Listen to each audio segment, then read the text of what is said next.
Salam ashabi azwaji wa dzurriyyatihi wa tabi'ina wa muslimin. Al-Fatihah. A'udzu billahi minasyaitonir rajim.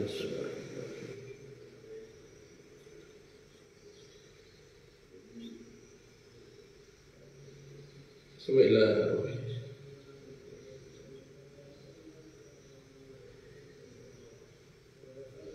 Al-Fatihah. Bismillahirrahmanirrahim. Iyyaka na'budu wa iyyaka nasta'in.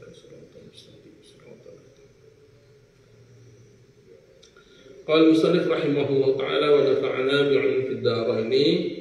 Amin. Wa iyyaka wal mu'adah.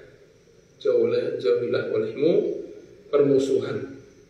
Enggak usah bermusuhan. Beda pendapat itu biasa. Beda pendapat, enggak ada titik temu itu biasa.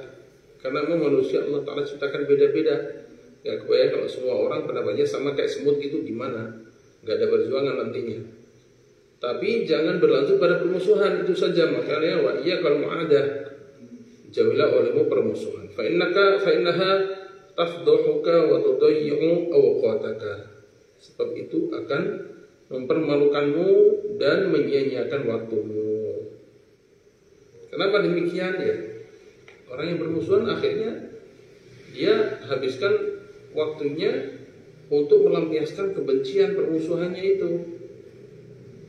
Ini nyerang begini dibalas begini, nyerang begini dibalas begini, habis energi begitu. Sampai kejadian di Pakistan itu, ya kejadian di Pakistan ada satu kawasan yang diserang oleh penjajah itu nggak pernah tembus karena ada dua orang ulama yang menjadi penggerak komandan di daerah itu yang sangat mereka taati. Akhirnya penjajah berinisiatif gimana? Dipecah.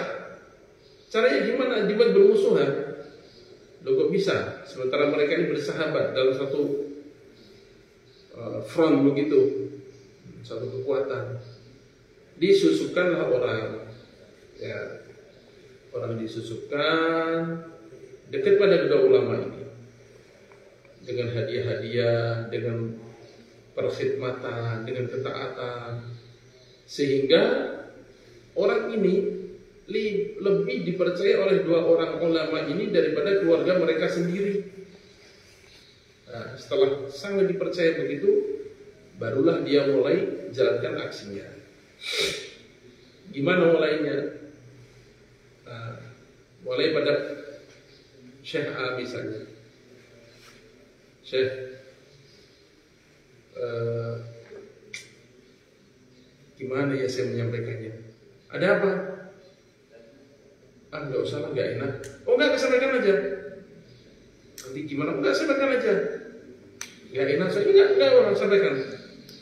Jadi gini, kemarin kan saya sempat duduk di majelisnya Syekh B itu gimana ya? Ya sampaikan. Ya maaf sekali. Beliau sempat komentar. Itu apa tuh Syekh A itu banyak ilmu yang dia kurang paham sebenarnya. Mestinya nggak begitu. Lah, masa dia ngomong gitu? Ya, maaf ya dia ngomong gitu. Oh udah. Tanpa tabayun, tanpa klarifikasi, tersulutlah itu.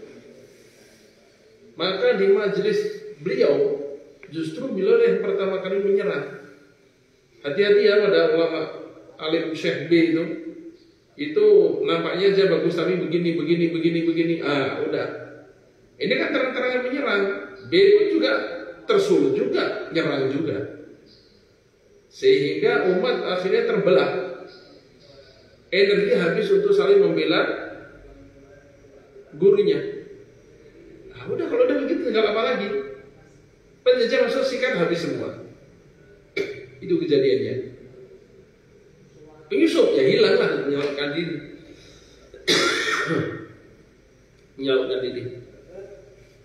Itu dari zaman dulu begitu taktik. Ahli batin begitu dari zaman Rasulullah SAW. Sampai hari kiamat yang begitu itu. Taktik untuk memecahkan kekuatan umat Islam yang tangguh. Gimana diadu domba begitu? Ini mempermalukan, menyia-nyiakan waktu. Wa 'alaika bitahammuli la siyaman wal munasufaha. Dan hendaklah kamu menahan diri. La siyaman munasufaha, terutama dari orang-orang bodoh. Ya. Terutama dari orang-orang bodoh. Makanya Imam Syafi'i rahmatullah alaih katakan, aku belum pernah aku berdebat lalu kalah. Kecuali berdebat dengan orang bodoh, pasti dia menang. Dan kenapa ya? Kalau mereka ngomong kan asal jeplak aja, gak pakai kaidah, gak pakai aturan. Misalnya Abi pernah ngalami gitu. Lagi bicara tentang sholat atau tentang apa gitu. Tuh ngomongnya dah gimana Masya Allah. Misalnya ini kata Abi bilang, misalnya, ya ini kan perbandingan, yang jauh Pak. Jadi nggak layak dibandingkan ini dengan ini. Kejauhan perbandingannya. Apa jawabnya? Jauh gimana? Jarak kita tuh dekat cuma berapa senti. Jauh tuh kalau dari sini ke Surabaya ke Jakarta jauh. Ini kan segini, bilang jauh gimana? Nah, kayak gitu misalnya. Kita mengomentari kata-kata dia buat perbandingan itu kejauhan, malah dia jauh asal jeplang begitu, udah tuh gimana akan ketemu? Ya dia menang, asal menang-menangan aja. Buat kita gak bisa ngomong, ya mau ngomong gimana? Orang gak nyambung. Makanya la siyamun nasufaha. Qala Isa bin Maryam sallallahu alaihi Nabi Isa memberikan nasihat, ihtamilu nasafihi wahidatan kay tarbahu asyran. Ya. Bersabarlah dari orang bodoh itu satu, supaya kalian beruntung 10. Gimana? Jadi kalau ada orang bodoh ngajak debat, maki-maki, udah diiyakan aja. Iya kamu menang, iya kamu benar, dah gitu aja. Loh kan kalah, iya kalah 1, tapi menang 10 kita nanti. Kenapa demikian? 1, kita makin bisa mengendalikan diri. Yang kedua, kita tidak terbawa dalam kumparan orang-orang yang ya maaf bodoh tadi. Yang ketiga misalnya, dengan kita mengalah, orang makin simpati. Sementara orang yang bodoh, yang ingin menangnya sendiri tadi, makin dijauhi. Tapi kita yang mengalah, yang diam, kan orang melihat, bapak itu dimaki-maki kok diam aja. Orang justru simpati. Sabar itu kan. Akhirnya kita yang dapat untung. Asyran ini gak mesti betul-betul 10, akan untung banyak gitu maksudnya. Dan ini kalian latih sejak menjadi santri. Kalau menjadi santri, biasakan untuk tidak melayani orang-orang yang berbicara dengan dasar kebodohan. Mudakar, jidal, tapi ada kaedahnya.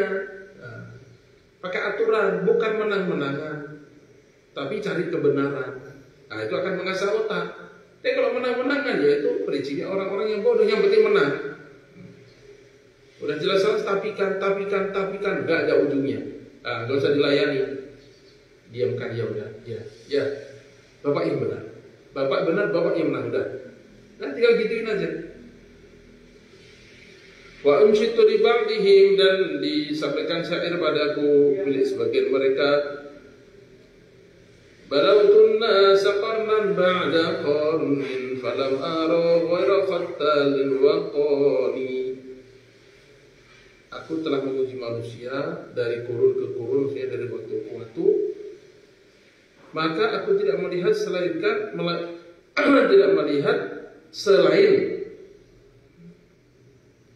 khottal. Siapa khottal? Khottal orang yang ahli tipu daya, waqali dan pembajiku. Khottal waqali isinya orang-orang yang pengen mencelakakan, ingin buat tipu daya. Itu banyaknya bukan baik. Kenapa ya? Kita lihat aja sejarah Nabi Allah Adam alaihissalam. Itu bagaimana putra beliau sendiri dibunuh oleh putra beliau sendiri juga. Di bisa begitu.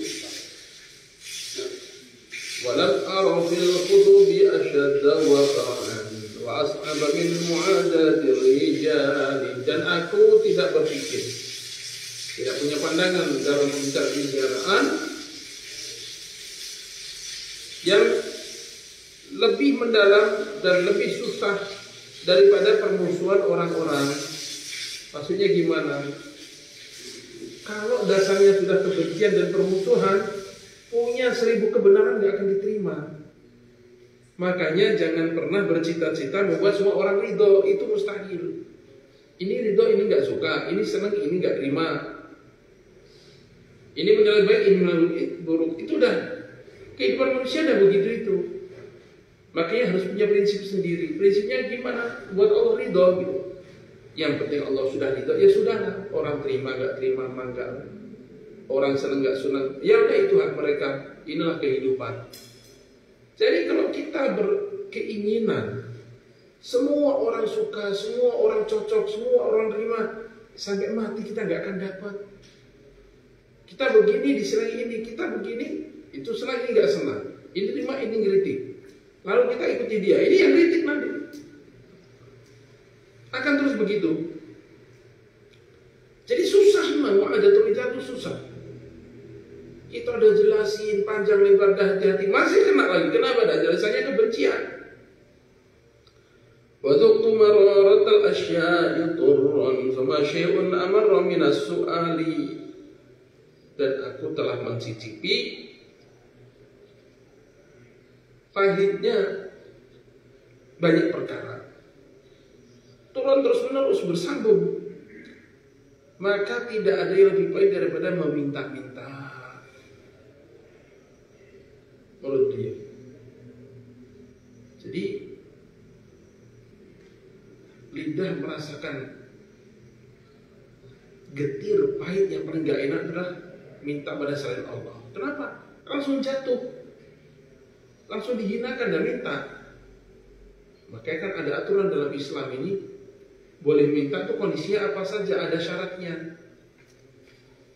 Dan ini bukan untuk mempersulit, tapi justru untuk menjaga harga diri manusia supaya dia nggak jatuh. Kalau orang menjadi peminta, ya seperti kata-kata hadis, tangan di bawah, sementara pemberi itu tangan di atas. Tangan di atas lebih baik daripada tangan di bawah.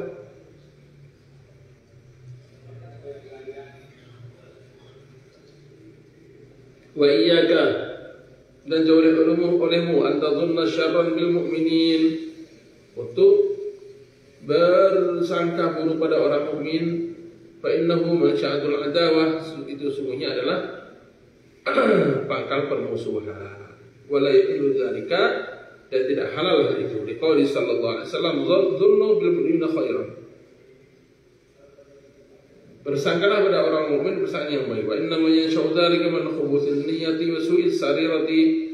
Hanya saja itu tumbuh dari kebusukan niat dan keburukan pribadi. Itu. Jadi kalau orang udah suudzon, udah bawaan, itu semua orang dipandang itu salah. Seperti orang pakai kacamata hitam, ya semuanya jadi hitam, yang putih yang jadi hitam semua.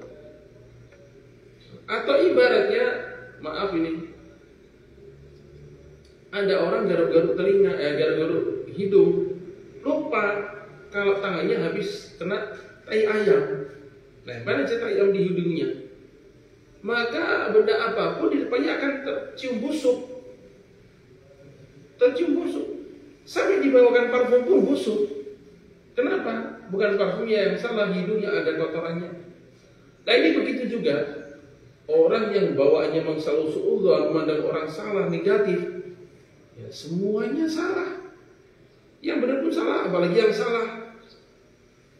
Sehingga kita diperintahkan untuk berhusnudzon. Suudzon itu dari mana tumbuhnya? Wa inna min syaudzalika min khubudin niyyati wa su'is sarrah. Itu tumbuhnya adalah dari keburukan niat dan busuknya pribadi. Ya, kalau pribadi memang sudah busuk, ya nggak bisa diharapkan lagi. Udah nempel itu seperti nempelnya kotoran pada hidup. Mau kayak apapun ya busuk semua. Kama qala Abu Thayyib, idza sa'a fi'lul mar'i sa'at zununuhu wa sadda kama ya'taduhu min tawahumi. Apabila buruk fi'lul mar'i, perbuatan seorang, saat zununuhu, maka akan buruklah semua persangkaan-persangkaannya. Jadi kalau orang terbiasa berlaku buruk, maka orang akan dianggap seperti dia semua. Gampang banget suudzon. Tuh lihat, nanti pasti gini, pasti gini. Kenapa dia beremosikan begitu? Karena kebiasaan kalau dia akan begitu. Misalnya ada dua orang laki perempuan di warung lagi ngobrol. Tuh kan. Nah, udah. Nanti lanjut itu. Check-in kamar, udah zina itu nanti. Langsung vonis begitu. Kenapa? Karena itu kebiasaan dia. Padahal laki perempuan ngobrol di warung ya belum tentu begitu. Siapa tahu itu adik kakak misalnya. Siapa tahu itu lagi bahas pekerjaan misalnya. Siapa tahu itu lagi nawarin barang misalnya. Kan banyak kemungkinan. Tapi kemudian itu hilang semua. Yang ada apa? Hanya suudzon sesuai dengan perilaku dia. Dia sendiri kalau ada sesuatu yang begitu lanjutannya udah zina gitu. Itu dia. Nah karena memang khubzun nafs dan perbuatannya adalah perbuatan yang buruk-buruk, maka prasangkanya selalu prasangka buruk-buruk. Wasaddaqa, dan dia membenarkan ma ya'taduhu, apa yang dia biasakan min tawahumi, dari dugaan-dugaan atau asumsi-asumsi. Jadi akhirnya mencapaikan diri. Saya yakin deh itu ujungnya zina. Coba nanti. Ayo kita lihat itu. Padahal kenal juga enggak, ada hubungan juga enggak, tapi menyengsarakan diri untuk membuktikan suudzonnya tadi. Wah, yuk kita udah selesai. Enggak ada, saya penasaran itu kayaknya benar itu.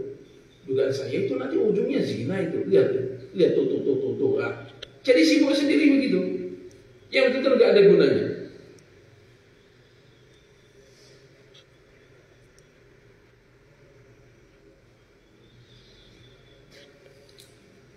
Wa'ada muhibbihi biqawli udatihi wa asbaha fi lailin minasyaki muzlimi. Dan dia memusuhi orang-orang yang mencintainya dengan ucapan permusuhannya. Nah, itu tadi.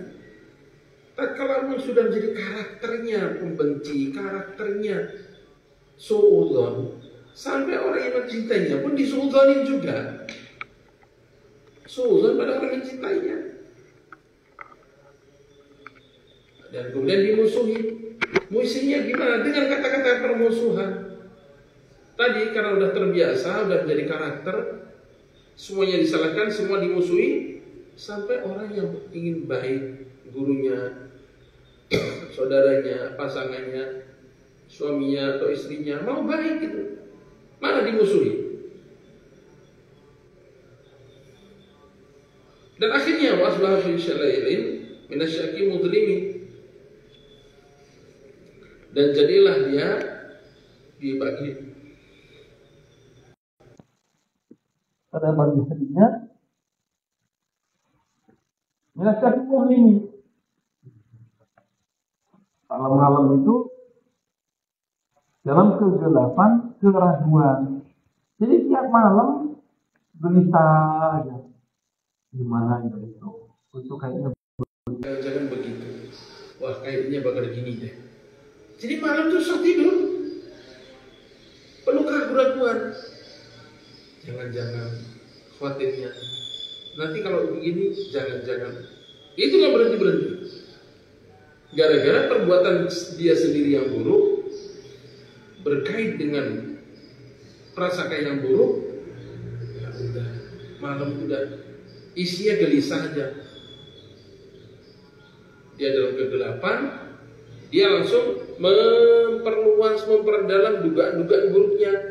Wah malam-malam gini itu kayaknya begini. Wah kayaknya ini udah mulai deh. Itu kayaknya begini. Terus gak ada ujungnya. Pagi-pagi yang tadi dalam kegelapan itu. Nah, makanya masih santri ya, ada aturan, ada pengawasan. Nah, itu dimanfaatkan untuk biasakan mengendalikan diri supaya berbuat yang baik-baik. Jangan sampai kita ini naudzubillah seperti babi.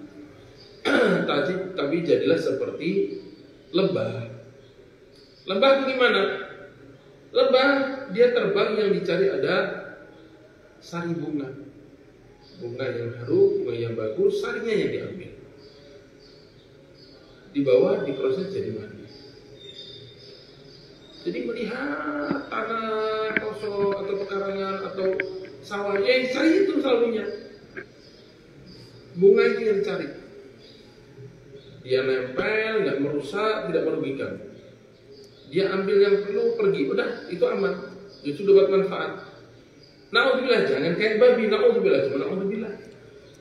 Babi itu dimasukkan kemana pun yang dicari comberan, itu babi. Karena memang dia babi, ya itu perilakunya. Masuk ke taman cari comberan, masuk ke sawah cari comberan. Kemana-mana cari comberan. Nah, kita jangan begitu. Kita jangan begitu. Ada seorang berkata pada Buya Hamka, Buya, gak nyangka di Masjidil Haram, Masya Allah, dekat-dekat Mekah, dekat-dekat Tanah Haram, masih aja ada orang berzina begitu, ya Allah. Namanya risau kan ini. Apa kata Buya Hamka? Saya itu sampai di Amerika pun saya gak tahu ada orang berzina dan sebagainya. Karena saya selalu di masjid dan bergaul dengan orang baik. Udah terdiam dia. Maksudnya gimana? Ya karena memang dia bawaannya begitu, dimanapun dia cari yang begitu. Oh, bukan pelaku, ya bukan pelaku, tapi hobi nyari yang begitu. Karena hobi nyari, Allah pertemukan dengan yang begitu, sehingga dia tahu. Sementara Buya Hamka tadi, itu beliau memang hobinya kebaikan, cari tempat baik, cari orang-orang baik. Yang belum beliau nggak lihat. Ini ada kejadian mirip-mirip. Contoh ini ya, 2004 waktu dia keluar 4 bulan di Qatar. Subhanallah, warga Qatar tuh saya terheran-heran. Kata mereka, saya gak habis pikir kalian orang Indonesia ini. Emang kenapa? Saya orang Pakistan, dia orang Pakistan. Saya di sini udah sekian belas tahun, di atas 10 tahun. Saya tuh gak tahu kalau bahwa di Qatar tuh ada minuman keras dijual. Saya gak tahu. Ya ini orang-orang kamu, orang Indonesia ini. Dia sebutkan ada satu kawasan di situ. Kemarin itu mereka Idul Fitri siang langsung mengadakan festival minuman keras. Dilaporkan ke saya, itu di mana itu? Pekerja dari perusahaan kamu kok begini-begini, kami datang. Benar ternyata lagi minum minuman keras. Saya heran. Akhirnya saya tanya, "Loh, kamu belinya di mana?" Ada tempatnya. Kok tahu ya, nyari dapat. Itulah orang buruk cari keburukan dalam keburukan. Bayangin di Qatar bisa nemu tahu tuh di minuman keras, kata orang ini yang cerita. Bayangin malah rasa, saya ini orang di sini udah belasan tahun. Saya ngerti bahasa Arab, saya banyak kenal orang sini, nggak tahu ada khamar dijual. Ya itu orang-orang itu yang minum itu. Itu beberapa bulan di sini bahasa Arab nggak bisa, bahasa Inggris nggak bisa. Kenalan nggak ada padahal. Doa itu tahu di mana ada minuman keras dijual tuh tahu. Nah, tahu. Ya demikian juga misalnya, naudzubillah, naudzubillah.